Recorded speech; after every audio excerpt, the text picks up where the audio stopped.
It's a Southern California tradition. Pasadena's Tournament of Roses Parade, an event that practically defines New Year's Day. We're here to bring you the sights, the sounds, the excitement, and the history of the parade. This is where all the planning takes place for the parade. We'll tour the fabulous Wrigley Mansion, where I've met past queens and their courts. We'll meet the most recent queen, and we'll show you how TV changed everything. I'm up all night. I'm going to do the parade. The floats, the stars, and the people who come out to see them. Welcome to In Depth, a history of roses.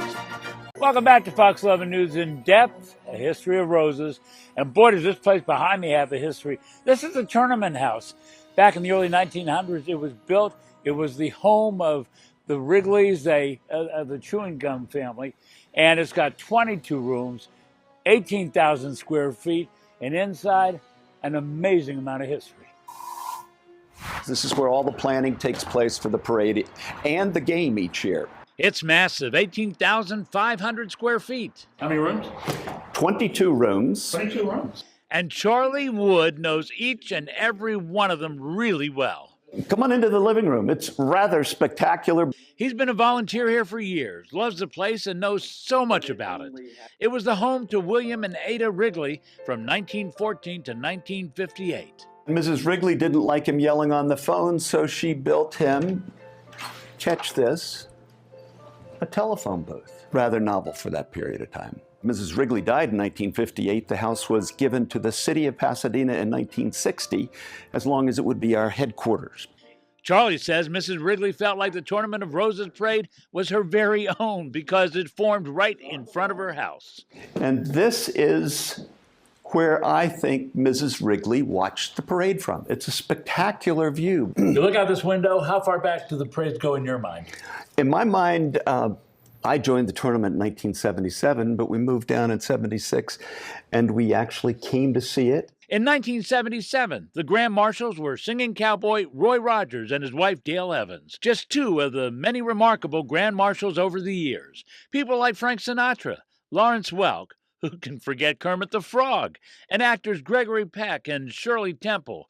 There were President and Mrs. Nixon, and the 34th President of the United States, Dwight David Eisenhower. Let's go into the dining room because I want to show you where President Eisenhower had breakfast the morning he was Grand Marshal of the parade. But it's not where he had breakfast that's memorable. It's what happened afterwards. Before the parade, comedian Bob Hope told the president it's really cold and he should drink lots of coffee. Then just before the parade, Bob Hope leaned back over and said, "It's a 2.5-hour parade and they don't stop."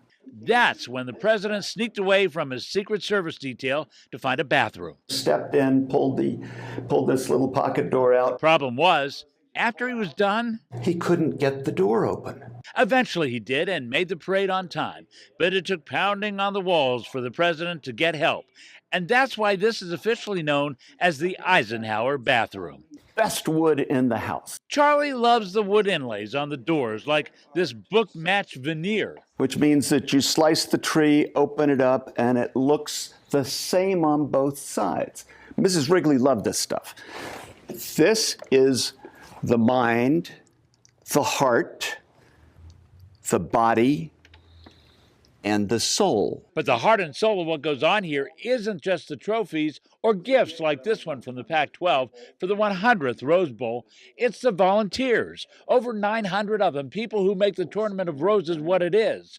People like Charlie Wood, who get as excited today as he did 40 years ago, walking the floats and seeing parade watchers' reactions. You come around the corner onto Colorado, and your jaw drops, and all you can see, people who are there to watch your parade.